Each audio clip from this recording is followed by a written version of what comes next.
And we're delighted to welcome Dr. Tariq Bin Hendi, Director General of the Abu Dhabi Investment Office, for his keynote address.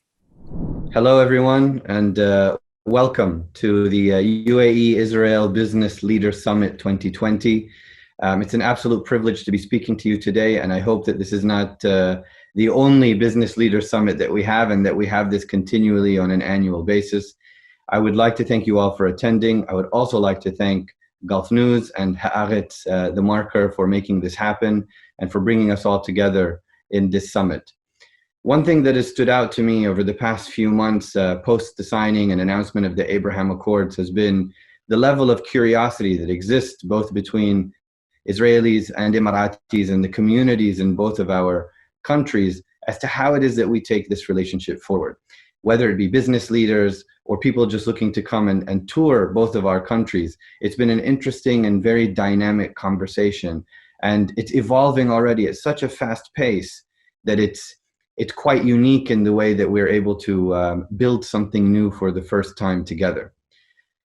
Over the past week, we've hosted quite a number of Israeli delegations to the UAE as part of some of the events that have been happening in the UAE.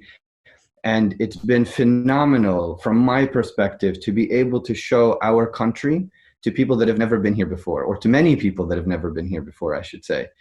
And it's just so welcoming in the way that we're showing our hospitality to everyone. And now we look forward to coming and experiencing the Israeli hospitality.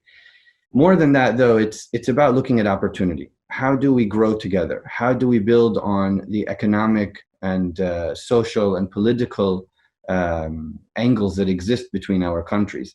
Today, if you look at what Israeli companies, through the support of the right policies and regulations, have been able to accomplish in Israel through technology and innovation, it's something that we're looking at how it is that we can partner with those Israeli companies and bring that technology here to the UAE and to Abu Dhabi.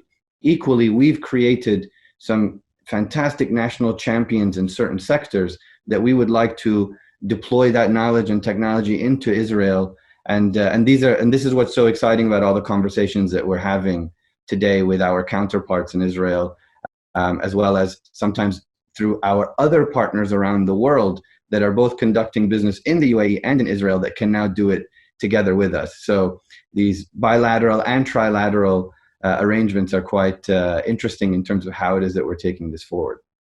Now, from my perspective and in the role that I have, I focus on what it is that we can do to continue to build Abu Dhabi and the economy that we have in Abu Dhabi. We are looking at a lot of the partnerships that we're able to now build on with Israeli companies.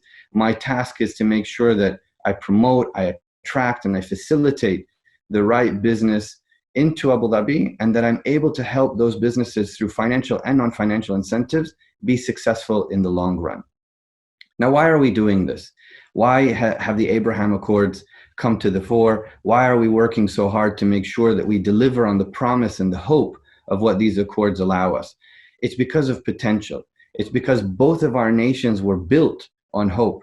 We had land that we needed to prosper, that we needed to grow, and we've been able to do that in our own unique ways and build incredible modern economies and cities, and that we're both very proud of. And so now it's time for us to come together. It's time to realize the potential that exists between both of our nations and deliver on that promise and the hope that our leaders have now given to us through the Abraham Accords. I look forward to welcoming all of you to Abu Dhabi and to the UAE. We have an incredible country. We want you to come and participate in the growth and the future development of our country, much in the same way we would like to participate in the growth of Israel and what it is that you have to offer and everything great that you've already created. Thank you so much for attending the summit again today. I look forward to meeting each and every one of you in the future. And shalom and ma'a salama, and thank you, everyone.